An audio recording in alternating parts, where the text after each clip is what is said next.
우리는 뭘 구해야 될지 잘 몰라요. 그것을 주님께서 가르쳐 주신다는 건 참 감사한 일이에요. 플라톤이 이 사실을 알았대요. 사람들이, 고대 철학자, 그리스 철학자 플라톤이 가만히 보니까 인간이 신에게 기도하는 방법을 잘 모르고, 그리고 또 그 기도가 응답되었을 때 자기에게 오히려 해가 되는 것들을 열심히 구하더라, 자기가 보니까. 그래서 그가 제우스 신께 이렇게 기도했다고 합니다. 제우스 신이여, 우리가 원하거나 원하지 않거나를 상관하실 것 없이 가장 좋은 것을 우리에게 주옵소서. 그리고 좋지 못한 일들을 비록 우리가 원하더라도 우리에게서 멀리 떨어지도록 명령하소서. 여러분, 이게 하나님을 알지 못하는 이방인이었지만, 이교도였지만 자신의 욕망과 욕심을 따라 기도하는 것이 얼마나 위험한지를 깨달은 그런 지혜를 가졌던 사람이에요. 안타깝게도 우리가 그리스도인이 되어서도 이 사실을 잘 모르고 기도한다는 거예요. 이교도인들처럼 기도하는 신앙인들이 참 많다는 것이죠. 도리어 재앙이 될 만한 것, 하나님이 응답하시면 내게 화가 될 만한 것들을 열심히 구하고 있다면 그게 얼마나 그 자체가 끔찍한 일입니까? 우리는 기도하기 전에 먼저 무엇을 구해야 될지 아는 지혜를 구해야 될 줄로 믿습니다. 여러분, 백화점에 가서 아무거나 안 삽니다. 아무거나 샀다가 큰일 납니다. 망합니다. 여러분, 꼭 필요한 것, 가치 있는 것을 구하죠. 마찬가지예요. 우리가 구하는 것이, 내가 구하는 것이 다 가치 있는 게 아니라 가치 있는 것을 구하는 것이 기도라는 거예요. 여러분, 그런 무엇이 가치 있는 것인지 구별하는 능력이 생기길 주의 이름으로 축복합니다. 여러분, 주기도문은 그걸 가르쳐 주는 거예요. 간단하지만 무엇이 중요한지, 인생에 있어서 너희가 무엇을 구해야 될지 가르쳐 주는 아주 중요한 기도문인 줄로 믿습니다. 지난 시간에 주님이 뭘 구하라고 얘기했습니까? 첫 번째, 자, 6절부터 기억이 안 나시는 분을 위해서 다시 한번 읽습니다. 6장 9절에서 10절 같이 읽겠습니다. 시작. 그러므로 너희는 이렇게 기도하라. 하늘에 계신 우리 아버지여, 이름이 거룩히 여김을 받으시오며 나라가 임하시오며 뜻이 하늘에서 이루어진 것 같이 땅에서도 이루어지이다. 뭘 구해야 돼요? 하나님의 영광이에요. 첫 번째로 우리가 기도해야 되는 것은 하나님의 영광이라는 거예요. 그의 이름이 거룩히 여김을 받기를 원합니다. 그의 나라가 임하기를 원합니다. 아버지의 뜻이 이 땅에서 이루어지기를 원합니다 라고 기도해야 된다는 것이죠. 이것이 우리에게 평안과 생명과 기쁨과 능력을 임하게 하는 가장 중요한 기도인 줄로 믿습니다. 어찌 보면 이거는 하나님을 위한 기도지 이게 왜 내 기도야 라고 생각하지만 사실은 이것은 나를 위한 가장 적절한 기도예요. 아버지의 이름이 거룩히 여김을 받게 될 때에 나에게 거룩과 순결이 임해요. 아버지의 나라가 임할 때 이 땅에 진짜 평안과 위로가 임하게 되는 것이죠. 그리고 아버지의 뜻이 이루어질 때 비로소 진정한 구원과 생명의 역사가 우리 인생 가운데 일어나게 될 줄로 믿습니다. 여러분, 언제 이 교회가 영광을 받고 언제 이 교회가 부흥이 될까요? 어떻게 될 때 이 교회가 초대교회처럼 놀라운 생명력을 가질까요? 그래서 고민할 필요 없이 하나님의 영광이 드러날 때예요. 이 교회를 통해서 주의 이름이 거룩히 여김을 받게 되고 주의 나라가 임하게 되고 주님의 뜻이 이루어질 때 이 예배 가운데 하나님의 거룩한 임재가 임할 때 여러분 각 개인의 삶에 하나님의 이름이 거룩히 여김을 받게 될 때에 그때 진짜 부흥이, 진짜 하나님의 능력이 임하게 되는 것이죠. 그래서 여러분, 이거는 개인의 인생에도 마찬가지인 줄로 믿습니다. 내 성공과 건강을 위해서만 하나님이 영광 받으시는 게 아니라 하나님, 내 질병과 고통 속에서도 하나님 영광 받아 주시옵소서 라는 고백을 해야 될 줄로 믿습니다. 여러분, 그렇게 하나님의 영광이 임하는 곳에 하나님의 놀라운 구원과 생명과 능력이 나타나게 되는 것이죠. 이런 기도를 먼저 하기를 주의 이름으로 축복합니다. 마태복음 6장 11절에 오늘 이제 전에는 하나님의 영광을 위한 세 가지 기도를 했는데 이제 우리의 필요를 위한 세 가지의 기도를 가르쳐 주세요. 첫 번째 기도가 11절입니다. 함께 읽겠습니다. 시작. 오늘 우리에게 일용할 양식을 주시옵고. 주님은 일용할 양식을 구하라고 말씀하세요. 여러분, 일용할 양식이란 말 그대로 그날 먹을 양식이에요. 또한 나에게 필요한 그 무엇이에요. 하지만 주님은 우리에게 분명히 너희는 먼저 그의 나라와 의를 구하라고 말씀하셨어요. 그리고 지난주에도 너희는 먼저 하나님의 영광을 구하라고 말씀하셨어요. 그런데 그 다음에 바로 일용할 양식을 위해서 기도하라라고 주님이 가르쳐 주십니다. 이게 뭘 뜻할까요? 이 두 가지의 기도가 서로 상충되는 것이 아님을 알 수가 있다는 사실이에요. 하나님의 나라를 구하는 사람은 안 먹어도 산다? 그런 일 없다는 것이죠. 하나님 나라를 구하는 사람도 다 먹고 살아야 되는 것을 하나님이 아세요. 그걸 기도하라고 말씀하세요. 그리고 구약에 보면은 하나님께서 영적인 일, 특히 예배와 제사를 섬기는 제사장과 그리고 레위 지파 사람들이 구체적으로 뭘 먹을지에 대한, 기업은 안 주시지만 어떤 것을 먹고 살지에 대한 시스템을 다 배려하시는 것을 우리가 알 수 있어요. 여러분, 주님은 우리가 영적인 일을 한다고 육적인 일에 신경 끄고 살기를 원하지 않으십니다. 단지 우선순위가 있다는 것을 분명하게 가르쳐 주시는 거예요. 이 일에는 우선순위가 있다. 일용할 양식을 위해 하나님의 영광을 구해서는 안 돼요. 하나님의 영광을 위해 위해 일용할 양식을 구해야 한다는 거예요.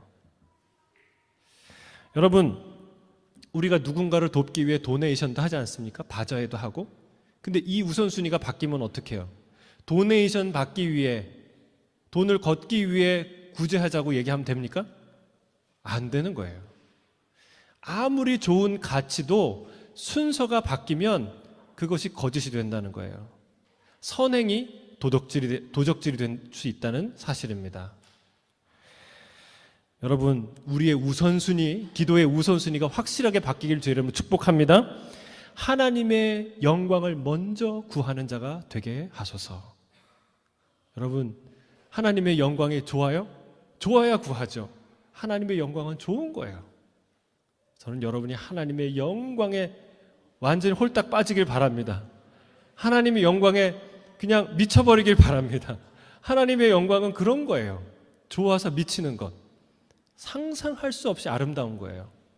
여러분, 그것을 구할 때 그 은혜로, 그 효과로 나에게 부어지는 게 나의 축복들이라는 사실이에요. 자, 그런 기도를 우선순위를 가르쳐 준 다음에 그래도 오늘 일용할 양식을 위해서 기도하라고 말씀하셨어요. 반드시 일용할 양식을 구하는 겸손한 기도자가 되어야 한다고 가르치십니다. 일용할 양식을 달라는 기도는 이게 무슨 뜻이냐면 하나님만이 일용할 양식을 주시는 분입니다라는 고백이에요. 하나님이 우리의 일용할 양식을 챙겨주시는 분입니다라는 고백이에요. 여러분, 주유소에 가서 우리는 가솔린을 구하죠. 왜요? 주유소에 그게 있으니까. 슈퍼마켓에 가서 우유를 찾죠. 왜요? 거기에 우유가 있으니까. 여러분, 옷가게에 가서 우유 찾습니까? 그런 사람 없어요. 여러분, 우리가 주님께 일용할 양식을 구한다는 건 주님이 일용할 양식의 필요를 아시고 그것을 준비하시고 그걸 주실 수 있는 의지를 갖고 있는 분이라는 걸 우리가 알기 때문에 기도하는 거예요. 여러분, 우리 하나님은요, 일용할 양식을 주시는 분이에요. 우리의 기도가 어디에서 무너질까요? 우리의 기도가 왜 목에 딱 걸려갖고 안 나올까요? 우리의 기도가 왜 힘이 없을까요? 대부분이 많은 분이 여기에 걸려 있어요. 이 믿음이 없기 때문에 그렇습니다. 일용할 양식을 주시는 분이라는 확고한 믿음, 필요한 것을 채우시는 분이라는 이 믿음이 없기 때문에 이 기도가 안 나오는 거죠. 우리의 기도가 힘이 없는 것이죠. 여러분, 제가 언젠가 기도에 대해서 말할 때 미장원 얘기를 한 적이 있어요. 어떤 미장원에 가서 어떤 디자이너의 내 머리를 맡기면 그 사람이 이 가위를 댈 때마다 작품이 나와요. 그러면 다음에 갈 때, 그 다음에 갈 때 믿고 맡길 수 있어요, 없어요? 너무 맡겨서 자기도 하죠. 너무 심하게 졸아서 문제죠. 왜? 맡기니까, 알아서 할 거니까. 그런데 어떤 미장원에 갔는데 어떤 미용사를 딱 만났는데 내 마음에 계속 안 들어요. 계속 실패작이에요. 그러면은 부득이 시간이 없어서 갔는데 그 사람을 깎아주게 됐어요. 그러면은 여러분, 자기의 머리를 맡길 수 있을까요? 안심하고 잘 수 있을까요? 못하는 거죠. 못하는 거죠. 그 신뢰가 없기 때문에 자기를 못 맡기는 거죠. 여러분, 기도는 이와 같아요. 하나님이 나의 필요를 반드시 채워주시는 분이라는 것, 그 능력이 주님께 있고 나에게 필요한 것을 넘치도록 주실 선한 의지가 계시는 분이라는 것을 확신하지 못하기 때문에 우리는 가서 그 앞에 눈물 짜고 콧물 짜고 막 한탄하면서 기도하다가 다시 그거 돌아 나올 때 주섬주섬 갖고 나오는 거예요. 왜? 하나님 못 믿으니까. 근데 하나님을 신뢰하는 사람은요, 하나님은 나의 필요한 건 다 채워주셔. 그분에게 가면 그분에게 가봐. 오늘 찬양한 것처럼 피난처에 있으니 환난을 당한 자 다 이리 오라. 이거는요, 피난처에 있신 예수님을 경험한 사람만 할 수 있는 고백이에요. 너 환난 당했지? 아이고 어찌찌찌 하고 끝나죠. 근데 환난 받은 사람에게 너 환난 고통 가운데 있어, 예수님께 와. 예수님은 피난처가 되셔. 예수님이 피난처가 경험한 사람만 할 수 있는 고백이에요. 우리 필요한 거 다 예수님이 주셔. 하나님이 다 주시는 그런 분이야. 기도해봐. 여러분, 그걸 경험한 사람만이 자기의 시름과 고난과 아픔을 주님께 맡겨드릴 수가 있어요. 근데 그게 딱 막혀 있으니까 기도를 했는데도 시원하지가 않아요. 기도를 했는데도 한 것 같지가 않아요. 그냥 고스란히 또 가지고 나오는 것이죠. 여러분,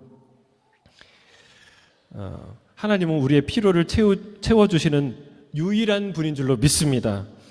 언제나 채워주셨고 앞으로도 채워주실 그런 분이십니다. 아멘이십니까? 그걸 잘 못 믿으니까 그걸 가르쳐준 사건이 무슨 사건이냐면 만나 사건이에요. 만나.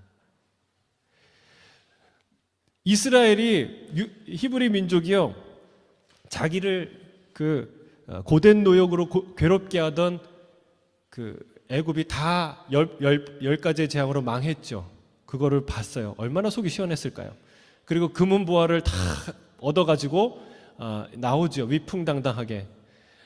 근데 홍해를 만났는데 그때 절망하다가 또 하나님이 홍해의 문을 여시고 홍해를 다 지나가게 하시고 그 홍해 나머지 애굽에 있는 A급 군대를 다 수장시켰어요. 그걸 보고 할렐루야 찬양하고 박수치고 기뻐했어요. 근데 3일길이 지나지 않아서 그 이스라엘 마음이 상합니다. 절망합니다. 불평합니다. 원망합니다. 하나님을 향해 삿대질합니다. 이러려고 우리를 출애굽시키셨나? 이러려고 우리를 여기까지 인도하셨나? 여기서 망하게 하려고 이러셨나? 이렇게 얘기합니다. 근데 사실은 그거 아세요? 하나님이 기다리신 거예요. 왜 그러셨을까요? 하나님이 그들이 가는 길에 먹을 양식을 다 예비하실 수 있는 분이에요, 없는 분이에요? 있는 분이죠. 그런데 가는 곳마다 먹을 양식이 다 있고 볕단이 있고 나무에 막 과일이 맺혀져 있고 가는 곳마다 물이 있고 그러면 이 사람들이 무슨 생각했을까요? 아, 여기 또 살만한 곳이구나. 이게 원래부터 여기 있었구나 라고 생각했을 거예요.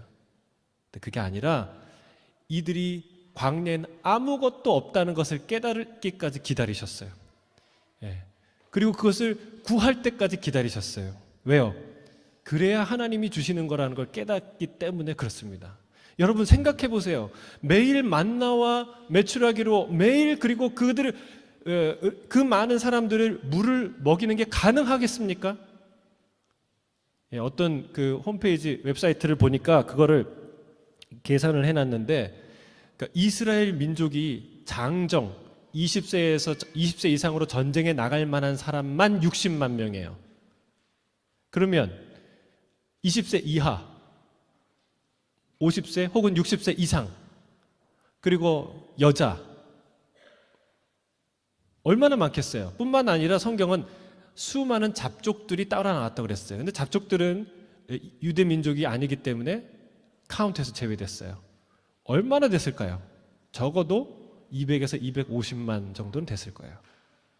근데 그 250만 명이 어떻게 광야에서 하루를 살아갈 수 있을까요?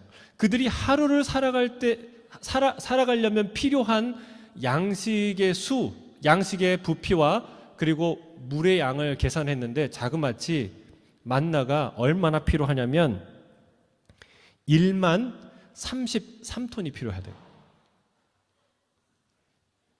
놀라지 않으시네. 10,000톤이 얼마나 많은 양인지 모르시나? 1톤만 여기다 쏟아놔도 1만 33톤. 물은 얼마나 많은 줄 아십니까? 물은 1억 4천만 리터. 왜? 양하고 소도 다 끌고 나온 그들이 목축업자들이었거든요. 그거 다 먹여 살려야 되니까. 여러분, 이런 어마어마한 양식이 광야에 어디에 예비되어 있겠어요? 이 일을 위해서 유대인들이 한 게 뭐가 있어요? 무역을 해서 얻었습니까? 무역을 한다고 해서 어느 나라가 이 양식을 대겠어요? 그 돈이 얼마나겠어요? 하나님이 먹이셨다는 거예요. 250만 명이 하루가 아니라 한 달이 아니라 1년이 아니라 40년을 먹이셨다는 거예요. 할렐루야. 아멘. 뭘 가르치시는 거예요? 네가 양식 먹고 사는 것 같지만 내가 너를 먹이는 거야. 너가 장사해서 먹고 사는 것 같지만, 네가 농사해서 먹고 사는 것 같지만, 네가 뭔가를 벌어서 먹고 사는 것 같지만 내가 공급하는 거야. 내가 주는 거야. 라는 것을 부인할 수 없이, 까먹을 수 없이 확실하게 하나님이 이것을 가르쳐 주시는 거예요. 그게 만나예요. 할렐루야. 오늘도 주님께서 우리에게 만나를 주신 줄로 믿습니다. 만나가 What is this? 이게 도대체 뭐야? 라는 거예요. 우리 점심 먹을 때 점심 그릇을 딱 보면서 외치길 바랍니다. 만나. 그리고 다 먹고 나서 이거 참 만나. 얘기해 주시기 바랍니다. 제가 잘 얘기한 거 맞나요? 여러분, 우리가 장사해서 먹고 사는 것 같고 돈 벌어서 먹고 사는 것 같은데 그거 아니라는 거예요. 주님이 광야 같은 인생에 하루하루 한 끼 한 끼 먹여주신다는 거예요. 그 일용할 양식을 주시는 하나님께 구하라는 거예요.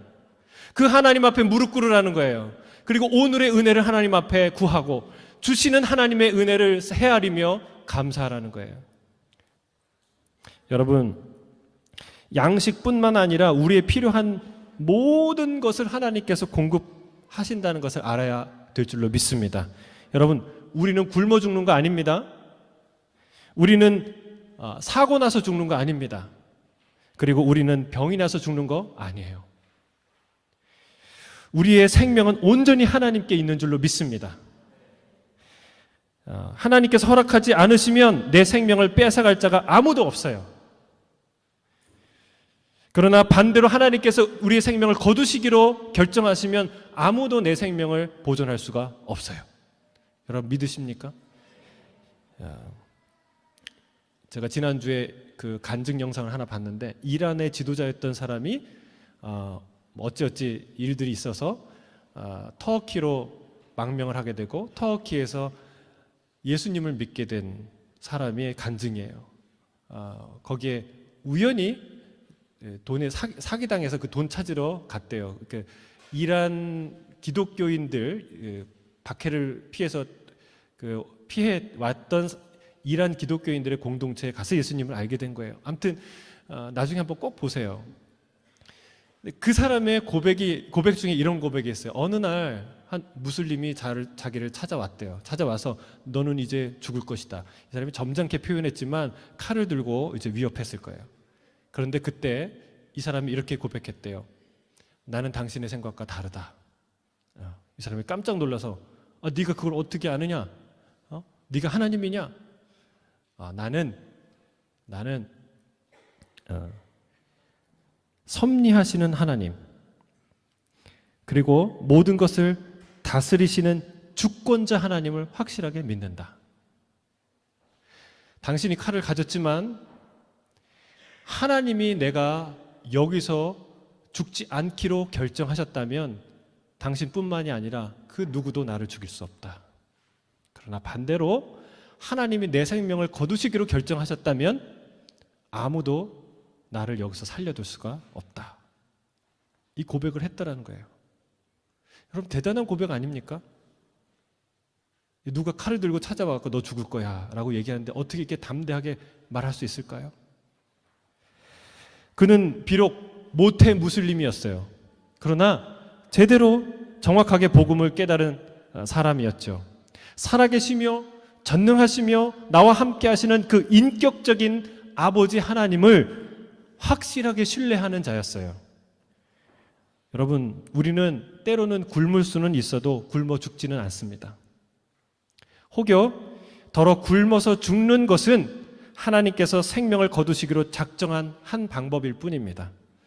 여러분, 이 부분에 있어서 우리는 이 개종한 모태 무슬림처럼 정리되어야 될 줄로 믿습니다. 믿음을 가져야 됩니다. 하나님을 생명의 주권자로 말하는데 실상 내 죽음의 순간과 그 방법이 내 기대와 내 생각과 다른 것을 용납할 수 없는 믿음, 그건 믿음이 아니에요. 그건 연약한 믿음이에요. 여러분, 그런 기도는요, 그런 믿음을 가진 자의 기도는 활주로가 막힌 기도를 할 수밖에 없어요. 결코 비상할 수 없는 기도예요. 날아오를 수 없어요. 저는 여러분이 저 놀라운 하나님의 창공의 세계로 날아오르는 믿음의 기도를 하는 아름다운 믿음의 사람들 되길 주의 이름으로 축복합니다. 여러분, 이거를 고백해야 부자들도 이 기도를 할 수 있어요. 이 믿음이 있어야. 왜 그렇습니까? 일용할 양식이 아니라 그들은 1년 혹은 평생 먹을 양식을 가지고 있는 사람들이에요. 근데 그 부자들은 양심상 이런 고백을 할 수 없는 거예요. 왜냐하면 평생 먹을 양식이 있는데 어떻게 또 일용할 양식을 구할 것인가? 일용할 양식이 하나님으로부터 오는 게 아니라 내 통장으로부터 오고 내 주식으로부터 오고 내가 가진 것으로부터 오는데 어떻게 하나님 앞에 일용할 양식을 구할 것인가? 여러분, 왜 부자들도 이 기도해야 됩니까? 내 손에 있는 것이 내 것이 아니기 때문에 그렇습니다. 우리가 이것을 반드시 알아야 돼요. 내 손에 있는 게 내 게 아니에요. 모든 것은 우리의 모든 순간은 하나님의 은총에 의지해야만 존재할 수 있는 것들이에요. 내가 음식을 먹고 사는 것 같은데 이 음식이 내 안에서 영양분으로 에너지화 될 수 있도록 하나님이 허락하셔야 그 음식이 의미가 있는 거예요. 내 손에 있는 재물이 다 내 것이 아닌 줄로 믿습니다. 여러분, 하나님이 허락하지 않으면 내가 한 푼도 쓸 수 없어요. 그래서 부자들도 겸손해야 될 줄로 믿습니다. 일용할 양식은 오직 하나님께로부터만 온다는 사실이에요. 하나님, 일용할 양식을 주옵소서. 부자나 가난한 자나 강한 자나 약한 자나 우리 모두가 이 기도를 해야 한다는 사실입니다. 자, 그 다음에 두 번째 우리의 일상을 위해서 필요한 기도 12절입니다. 함께 기도하겠습니다. 시작. 우리에게 죄 지은 자를 사하여 준 것 같이 우리 죄를 사하여 주시옵고. 우리에게 필요한 것은 일용할 양식만이 아니에요. 매일매일 죄로부터의 자유예요. 그리고 주님의 용서와 긍휼이 필요한 것이죠. 한 번 사함을 받고 평생 회개할 필요가 없다고 주장하는 게 구원파인데, 이 구원파의 교리는 바로 여기서 거짓이라는 것이 드러납니다. 왜냐하면 그 교리가 맞다면 그들은 이 기도 못해요. 기도를 한다면 이렇게 내용을 바꿔야 돼요. 우리가 당신으로부터 죄 사함을 받은 것처럼 우리에게 죄 지은 자를 사할 수 있도록 하여 주옵시고, 우리가 죄 사함을 할 수 있도록 도와주세요. 이렇게 기도했어야 돼요. 그러나 주님은 분명히 우리 죄를 사하여 주시옵고 라고 말씀하세요. 여전히 우리에게 사함받을 죄가 있다는 거예요? 없다는 거예요? 있다는 거예요. 우리는 죄사함 받을 필요가 있는 존재들이에요. 물론 우리는 십자가에서 여러분 단 한 번에 모든 속죄함을 받았고 그 피로 하나님의 자녀가 된 줄로 믿습니다.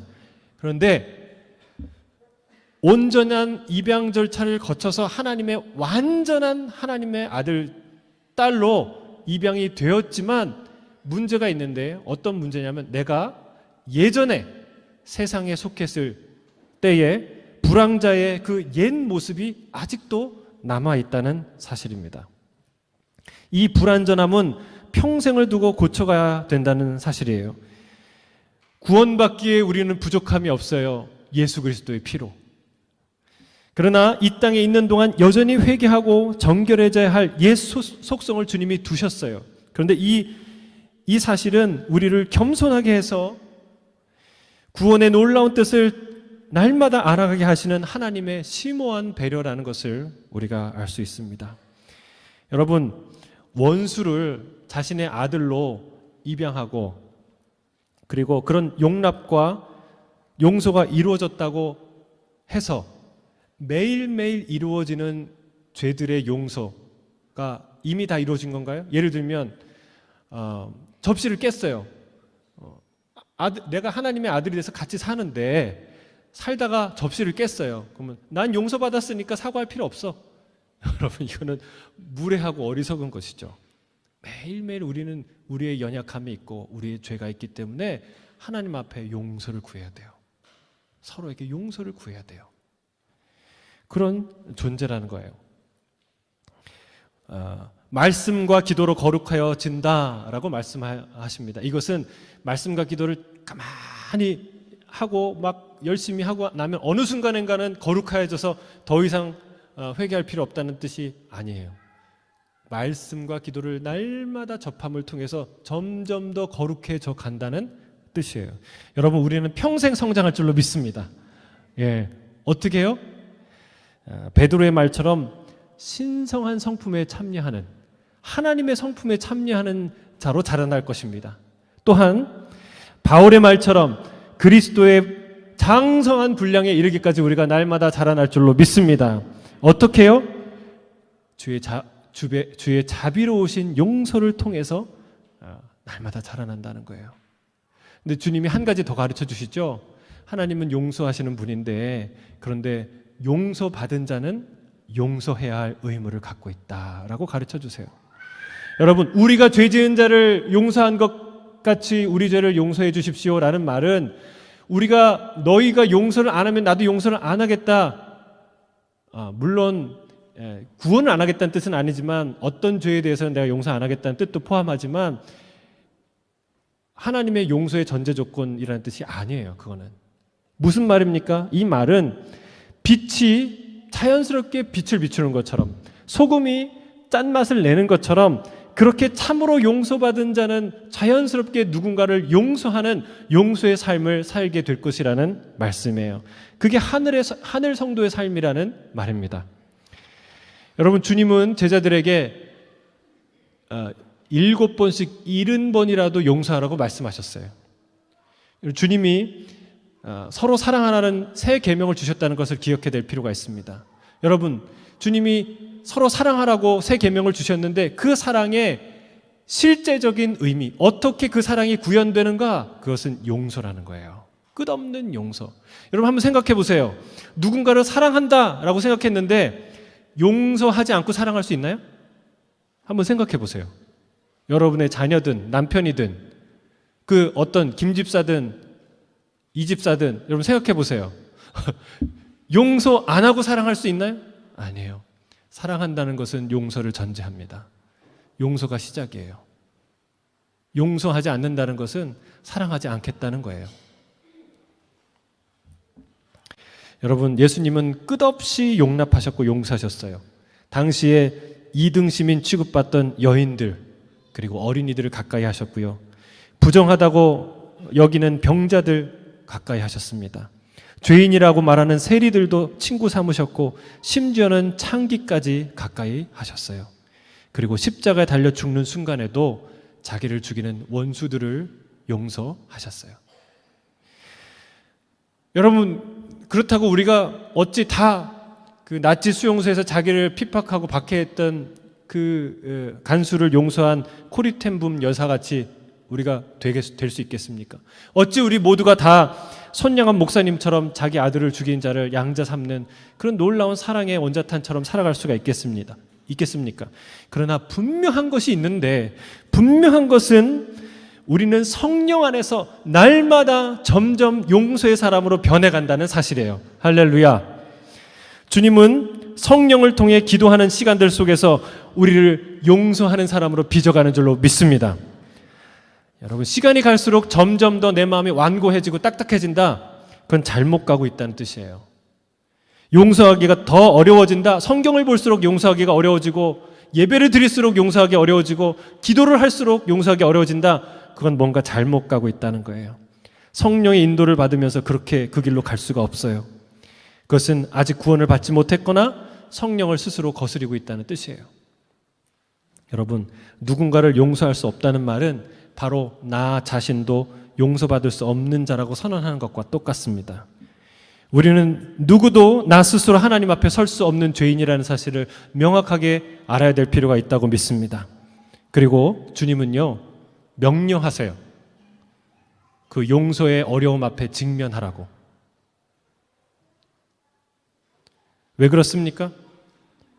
그래야 내가 무슨 죄를 지었던 죄인인지, 나를 용서하시는 게 무슨 의미인지, 나도 이런 어려운 용서를 받은 자였다는 사실을 그제서야 깨닫기 때문에 그렇습니다.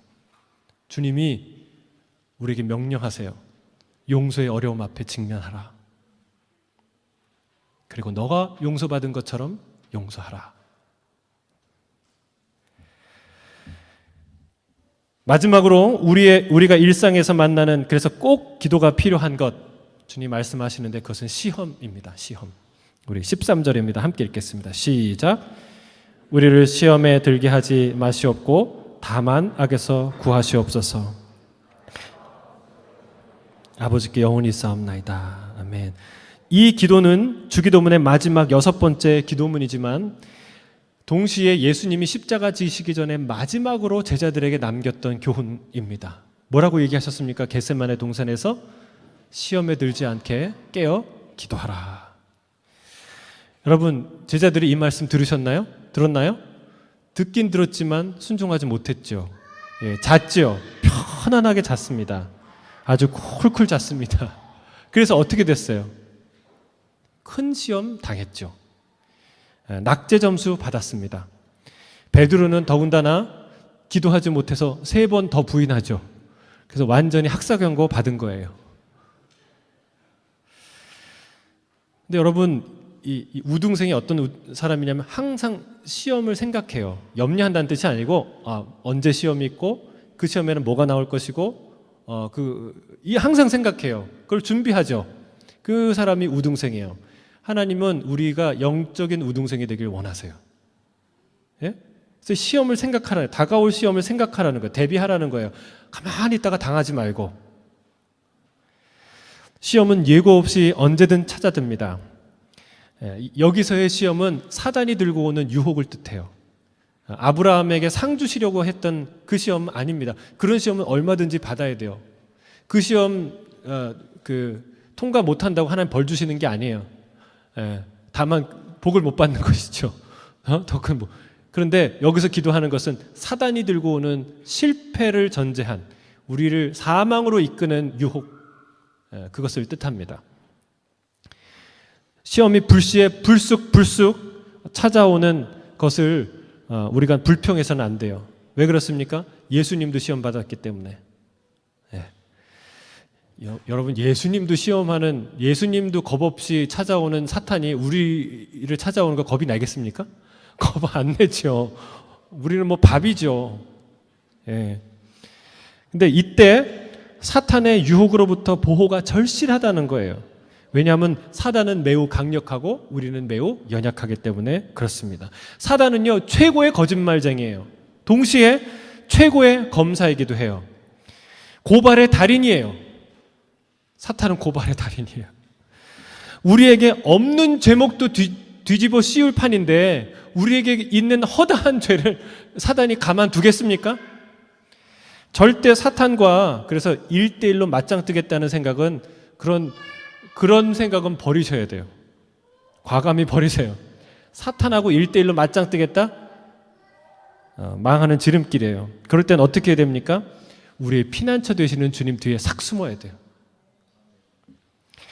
주님이 사단이 베드로를 달라고 밀가 부르듯 요청했다고 얘기했어요. 내가 안 줬다고 그랬어요. 사단한테 예수님이 이렇게 얘기한 거야. 너 베드로 건드리지 마. 하나님이 정색을 하고 사탄한테 했다는 거예요. 여러분, 주님이 너 사탄 정호는 건드리지 마. 이렇게 얘기하셔야 우리가 살아남아요. 그렇기 때문에 살아남은 거예요.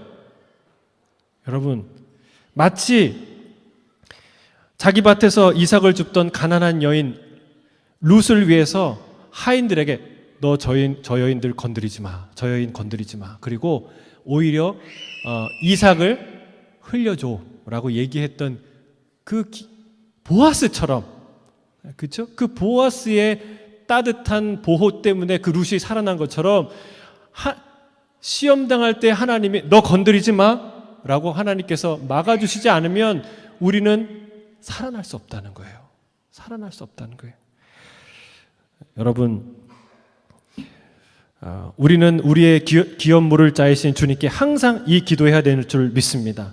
시험에 들게 하지 마시고 악에서 구하옵소서. 이 기도는 잠든 우리의 영혼을 깨우는 놀라운 기도인 줄로 믿습니다. 아멘. 3가지 기도했죠? 뭐예요? 일용할 양식을 주십시오. 그리고 2번째, 죄를 용서해 주십시오. 그리고 세 번째, 시험에 들지 말게 해 주십시오. 악한 자에게서 건져 주십시오. 이게 우리의 기도인 줄로 믿습니다. 우리 시간 함께 기도하겠습니다.